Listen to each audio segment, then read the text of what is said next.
बच्चों, सुप्रभात। आज की कक्षा में हम हिंदी व्याकरण पढ़ेंगे और इससे शुरुआत होगी हिंदी वाक्य रचना की विभिन्न इकाइयों से। इससे आप लोगों ने वीडियो कंटेंट में भी पढ़ा होगा, लेकिन मुझे लगा कि आपको ये क्लास देनी चाहिए ताकि आपने जो भी पढ़ा देखा उसमें थोड़ा सा फ्रेशनेस आ जाए, क्योंकि वो जो वीडियोस आपको भेजे जाते हैं वो वीडियोस तो हम भी देखते हैं और कि आपको कैसे उसमें बताया जा रहा है, क्या बताया जा रहा है। आज हम लोग हिंदी व्याकरण में भाषा पर चर्चा करेंगे और मतलब भाषा पर भाषा से शुरुआत करेंगे। भाषा क्या है? सबसे पहले हम यह समझें कि हम कह सकते हैं कि भाषा जिस तरह हम विज्ञान, गणित, सामाजिक अध्ययन इत्यादि विषय पढ़ते हैं, वैसी भाषा भी पढ़ते हैं। भाषा के अंतर्गत हम लोग हिंदी, इंग्लिश, संस्कृत, बांग्ला, उर्दू, फारसी इत्यादि विषय पढ़ते हैं आपके लोकल लैंग्वेज में, लोकेलिटी में।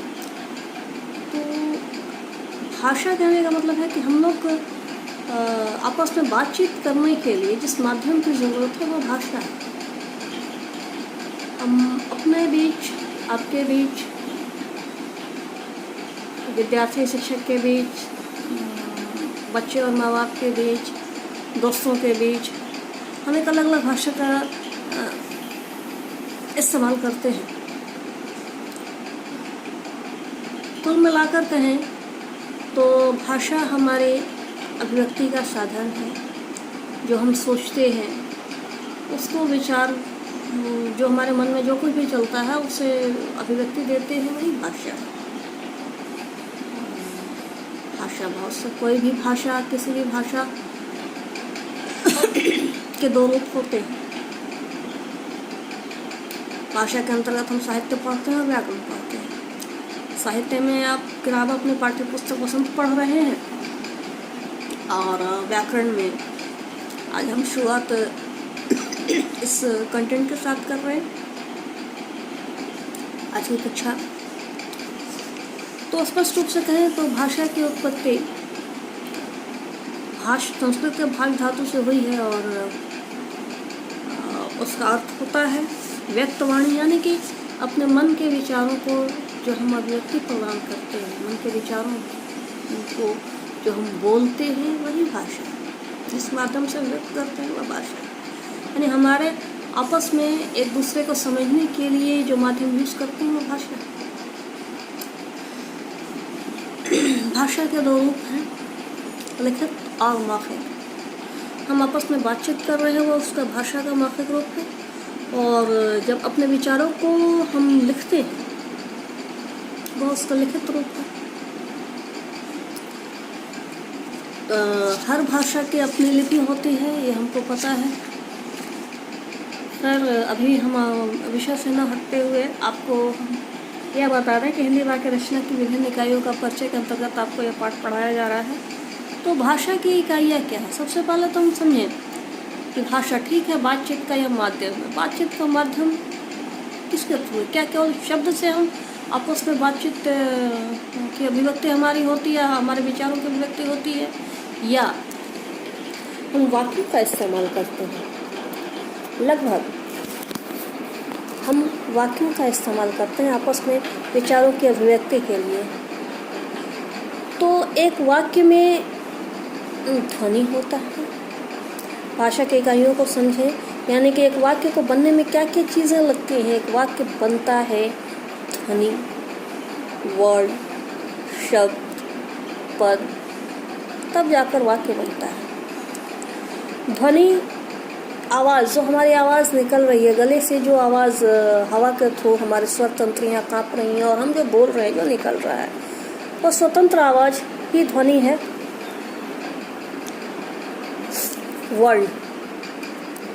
वर्ण भाषा की सबसे छोटी इकाई है। इसके कोई टुकड़े नहीं किए जा सकते। जैसे हम लोग व्याकरण में स्वर वर्ण व्यंजन वर्ण तो पढ़ते हैं, लेकिन वर्ण होता क्या है? तो यह भाषा की सबसे छोटी इकाई है जिसे हम लोग इसके टुकड़े नहीं किए जा सकते। जैसे स्वर वर्ण पढ़ते हैं तो अ आ ई इसके तो टुकड़े हम लोग नहीं कर सकते, मालूम है कि यह स्वतंत्र होता है। व्यंजन वर्ण पढ़ते हैं तो व्यंजन में स्वर भी होता है, व्यंजन भी होता है, लेकिन वर्ण क्या है? वर्ण में जैसे क हलंत क लिखते हैं, क में हलंत दिया तो वो क हो गया, क हुआ। ख में हलंत दिया, ख हुआ। तो हलंत लगाकर जो वर्ण हम लिखते हैं वह वर्ण होता है। वर्णों के सार्थक मेल को शब्द कहते हैं। जैसे मैंने लिखा मकल, मकल, मकल का तो कोई अर्थ होता नहीं है, लेकिन वही लिखा कलम कलम या लिखा कमल कमल, तो हम जानते हैं कमल एक फूल है, कमल किसी का नाम हो सकता है, कलम वह चीज़ है जिससे हम लिखते हैं, हमारी लिखावट होती है। ठीक इसी तरह जब शब्द से हटेंगे तो अब आया पद। पद क्या होता है? जब शब्दों को हम वाक्य में प्रयोग करते हैं, शब्दों का प्रयोग वाक्य के लिए करते हैं, तो वो पद कहलाता है। आगे जब हम पढ़ेंगे तो देखेंगे संज्ञा पद होता है, कर्ता होता है, क्रियापद होता है, ये सब आपको जानने को मिलेगा। ठीक है, तो जब शब्द वाक्य में प्रयुक्त होते हैं तब वो पद कहलाते हैं। अब आए हम लोग वाक्य।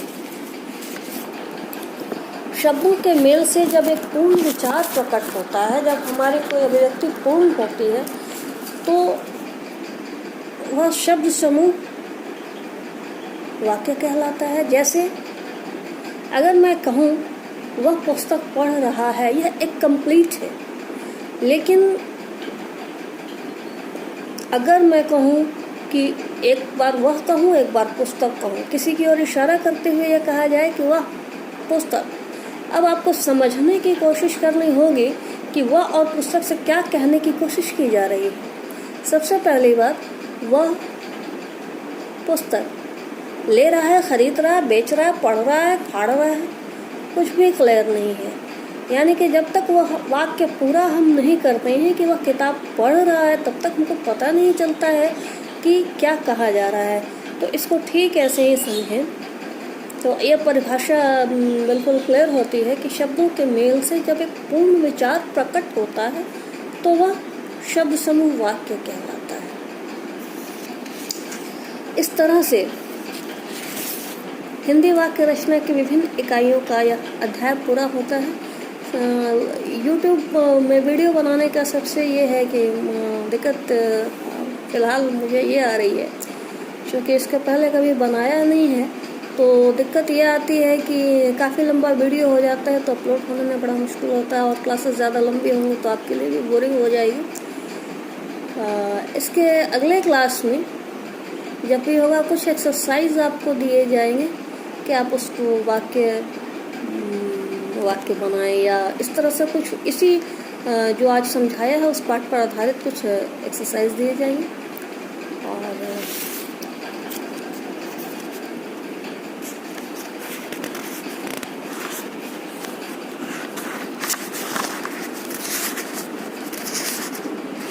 ठीक है, फिर अगली कक्षा में अगले दिन किसी और विषय पर मिलेंगे।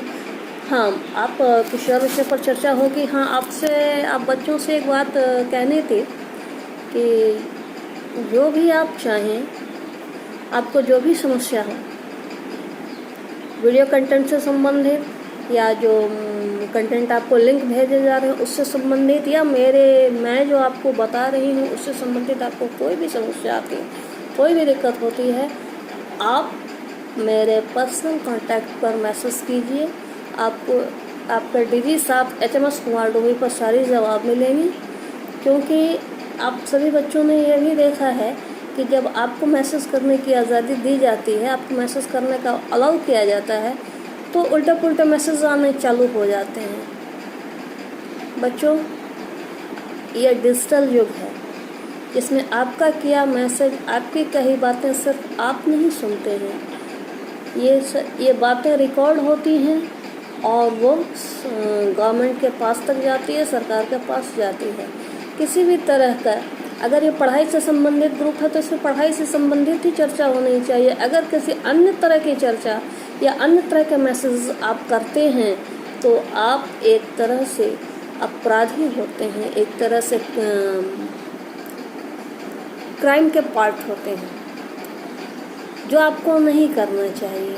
तो सुविधा के लिए हमने किया है। आप बच्चों को जो भी परेशानी हो, कहने का मतलब सिर्फ मेरा इतना ही है कि आप मेरे पर्सनल नंबर पर, जो कि आपको इस ग्रुप से मिल सकता है, जो भी सवाल करने हो या जिस विषय के से संबंधित जिस टॉपिक से संबंधित आपको जानकारी चाहिए, आप कहें, आपको बताने की कोशिश की जाएगी।